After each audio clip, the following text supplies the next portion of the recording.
அன்பர்களே, உங்களை சந்திப்பதில் மிக்க மகிழ்ச்சி அடைகின்றேன். இன்று நாம் பேசவிருப்பது அருணகிரியார் அருளிச் செய்திருக்கின்ற திருப்புகழ் பாடல், பழனி மலை குறித்த பாடல். பழனி மலையிலே எழுந்தருளி நமக்கெல்லாம் அருள்பாலித்து கொண்டிருக்கின்ற முருகப்பெருமான் குறித்த பாடல், ஆவினன்குடி பாடல். உலக பசு பாசம் தொந்தம் அது ஆன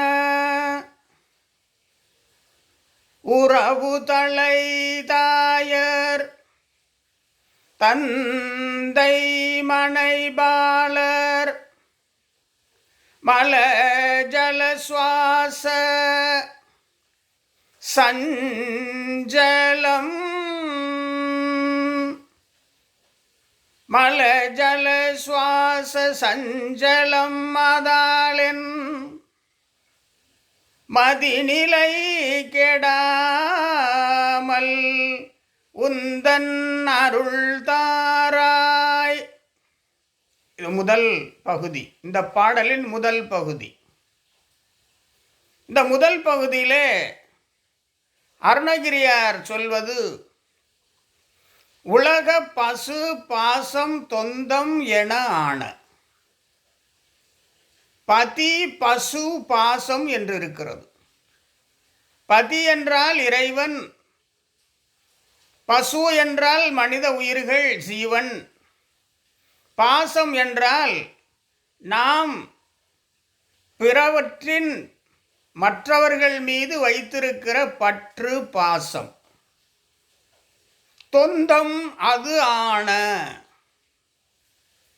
மனித பிறவி என்பது ஒரு மிகப்பெரிய உறவு, பாசம் என்கிற கயிற்றால் கட்டப்பட்டிருக்கிறது. அந்த கயிற்றிலிருந்து விடுபடுதல் சற்று கடினமான காரியம்தான். எந்த கயிறு நம்மை கட்டியிருக்கிறது? உறவு, உறவினர்கள் என்ற கயிறு. தலை, உடன் பிறந்தோர் என்ற கயிறு. தாயர், தாய், தந்தை, மனை, மனைவி, பாலர், நமது குழந்தைகள். இந்த கயிற்றால் ஒவ்வொருவரும் கட்டப்பட்டிருக்கிறார்கள். திருமூலர் சொல்லுவார், பதி பசு பாசம் என பகர் மூன்றில் பதியினைப் போல பசு பாசம் அனாதி. திருமூலர் சொல்லுவார். அதாவது இறைவன் எப்படி பரம்பொருள் என்று சொல்லுகிறோமோ, இறைவன் எப்படி நிலையானவன், முதன்மையன் என்று சொல்லுகிறோமோ, அதுபோலவே மிகவும் பழமையானது இந்த மனித ஜீவனும் அவனை சுற்றி இருக்கின்ற பற்றுகளும். எப்படி என்று பாருங்கள். ஒரு உயிர் பிறக்கின்ற பொழுது, ஒரு குழந்தை பிறக்கின்ற பொழுது பல சொந்தங்கள் உருவாகி விடுகிறது. இதிலிருந்து விடுபடவெல்லாம் அவ்வளவு சீக்கிரத்தில் முடியாது. மனித பிறவிக்கு சொந்தங்கள் நிறைய உருவாகிவிடும், உறவுகள் நிறைய உருவாகிவிடும். உறவுகளில்தான் மனிதன் வாழ்ந்து கொண்டிருக்கிறான். அதான் உலக பசு பாசம். பசு என்றால் மனித ஜீவன், பாசம் என்றால் அந்த ஜீவன் எதை எதை சார்ந்து இருக்கிறது, அதைத்தான் நம்முடைய ஆன்மீக புத்தகங்கள் எல்லாம் மல பந்தங்கள் என்று சொல்வார்கள். அதிலே என்னென்ன பந்தம் நமக்கு இருக்கிறது? உறவுகள், உறவுகள், நம்முடைய உடன் பிறந்தோர்கள், இவர்களோடு நாம் இருந்துதான் ஆக வேண்டும். இவர்கள் மீது நாம் பாசம் வைத்திருப்போம், இவர்கள் மீது நாம் பற்று வைத்திருப்போம். அதுபோல தாய் தந்தையர் மீது பாசமும் பற்றும் வைத்திருப்போம். நம்முடைய துணையாள் பாசமும் பற்றும் வைத்திருப்போம். பாலர் நமது குழந்தைகள், மகன் மகள் மீது பாசமும் பற்றும் வைத்திருப்போம். இந்த உலகத்து உயிர்கள் எல்லாம் இப்படிப்பட்ட பாச பந்தங்களிலே இருக்கின்றன. அதைத்தான் திருமூலரும் சொல்லுகிறார். நம்முடைய அருணகிரியார் முதல் வரியிலே உலக பசு பாசம் தொந்தம் தொந்தம் அது ஆன இந்த உறவுகள் எல்லாம் சொல்லிவிட்டார். மூன்றாவது வரியிலே உடல் நலம் பற்றி சொல்லுகிறார். மல ஜல சுவாச சஞ்சலம் அதாலன். உடலுக்கு என்னென்ன துன்பம் வரும்?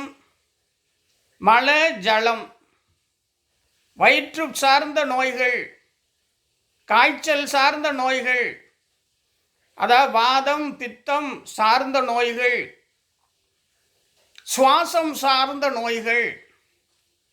மல ஜல சுவாசம் சஞ்சலம், அதனால் கஷ்டம் வரும். சஞ்சலம் சஞ்சலம் நம்முடைய பாசங்களினாலும் சஞ்சலம் நமக்கு வரும். நம்முடைய உடல் உபாதைகளினாலும் நமக்கு சஞ்சலம் வரும். ஆக மனத்தால் பாதிக்கப்படுவோம், உடலால் பாதிக்கப்படுவோம். அதனால் என் மதிநிலை கெடாமல் நான் என்னுடைய மதிநிலையிலிருந்து விலகிவிடக்கூடாது முருகா, உந்தன் அருள் தாராய். இந்த சொந்தங்களால் பந்தங்களால் எனக்கு பிரச்சனை வந்தாலும், இந்த மல ஜல சுவாச சஞ்சலங்களால் எனக்கு பிரச்சனை வந்தாலும், முருகா மதிநிலை கெடாது இருக்க வேண்டும். மதிநிலை கெடாது இருக்க அருள் தாராய், உந்தன் அருள் தாராய். இதில் 2 விஷயங்கள் நாம் கவனத்திலே கொள்ள வேண்டும். இந்த மனித பிறவி, மனித உயிர்கள் பாசம் என்ற கயிற்றால் கட்டப்பட்டிருக்கின்ற பொழுது பல நேரங்களிலே மனதிலே சில கஷ்டங்கள் உருவாகும். அவர் சொல்லிக்கொள்வார், நான் சொல்வதையெல்லாம் இவன் கேட்பதில்லை, நான் சொல்வதையெல்லாம் இவன் கேட்பதில்லை. ஏன் என்று சொன்னால் அந்த அளவிற்கு அவர் மேலே இவர் பாசம் வைத்திருக்கிறார், இவர் பாசம் வைத்திருக்கிறார். அப்படி ஒவ்வொருவரையும் கண்காணித்து கொண்டே இருப்பார்கள். ஏனென்றால் அளவற்ற பற்றும் அளவற்ற பாசமும் வைத்திருக்கிறார்கள். அதான் திருக்குறள் சொல்லும், பற்றுக பற்றற்றான் பற்றினை. ஏன்னா அதை பற்று விடுவதற்கு அந்த பற்றை நாம் பற்ற வேண்டும். இப்படி இந்த பாசத்தினால் மனதிற்கு வருகின்ற கஷ்டங்களை, அந்த கஷ்டங்களினால் எனது மனநிலை கெடாது இருக்க வேண்டும், மனநிலை தடம் மாறிவிடக்கூடாது. அதுபோல உடல் கஷ்டம், எப்படி மல ஜல சுவாச கஷ்டங்கள், இப்படிப்பட்ட கஷ்டங்கள் வருகின்ற பொழுது என்னுடைய மதிநிலை சமமாக இருக்க வேண்டும். மதிநிலை கீழிறங்கி விடக்கூடாது, மதிநிலை கெட்டுவிடக்கூடாது. முருகா அருள் தாராய். எதை கேட்கிறார் அருணகிரியார் பார்த்தீர்களா? மனித பிறவிக்கு என்ன கஷ்டம்? 2 கஷ்டம், மனக்கஷ்டம், உடல் கஷ்டம். இந்த 2 கஷ்டத்திலும் மனநிலை திடமாக இருக்க வேண்டும், மதிநிலை திடமாக இருக்க வேண்டும். மதிநிலை திடமாக இருக்கின்ற பொழுதுதான் இந்த 2 துன்பங்களிலிருந்தும் நாம் விடுபட முடியும். இந்த மனக்கஷ்டம், உடல் கஷ்டம், இதிலே 2லிருந்தே விடுபட வேண்டுமென்றால் நமக்கு கூர்மையான மதிநிலை வேண்டும்.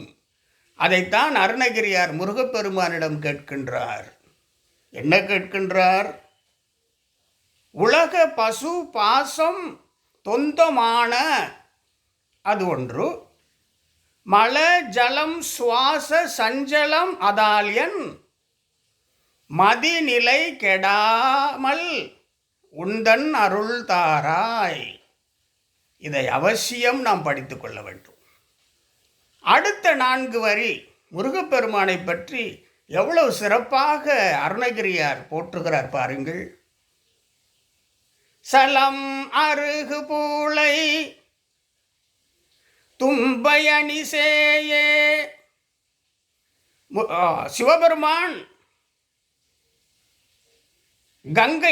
கங்கையை தலையிலே தரித்தவன், சலம் அருகு வைத்திருப்பவன், பூளை மலர் சூடியிருப்பவன், தும்பை மலர் சூடியிருப்பவன். அப்படி சூடிய சிவபெருமானின் சேயே புதல்வனே, சரவணபவா அந்த பொய்கையிலே எழுந்தவனே, சரவணப் பொய்கையிலே எழுந்தவனே, முகுந்தன் மருகோனே, திருமாலின் மருகோனே, பல கலை சிவாகமங்கள் பயில்வோனே, அனைத்து கலைகளையும் கற்று சிவாகமங்களையும் கற்று மற்றவர்களுக்கு தெளிவுற உரைப்போனே, பழனி மலை வாழ பழனி மலை சிறக்க அன் பெருமாளே, பழனி மலை வாழ வந்த பெருமாளே என்று அருணகிரியார் அடுத்த 4 வரிகளிலே சொல்வார். பழனி மலையினை வாழ்விக்க வந்த பெருமான் முருகப்பெருமான். பழனி மலை வாழ வந்த பெருமாளே, அந்த பழனி மலையினை வாழ்விக்க வந்த பெருமாளே, அந்த சிறப்பினை உயர்த்துவதற்கு வந்த பெருமாளே, பல கலை சிவாகமங்கள் கற்று தேர்ந்து மற்றவருக்கு தெளிவாக உரைக்க வல்ல பெருமாளே, சரவண பொய்கையில் எழுந்தவனே, முகுந்தனின் மருகோனே, சிவபெருமானின் மகனே, தும்பை அணிசேயே. இவ்வளவு சிறப்புகள் பெற்ற முருகப்பெருமானே, அருணகிரியார் கேட்பது என்ன தெரியுமா?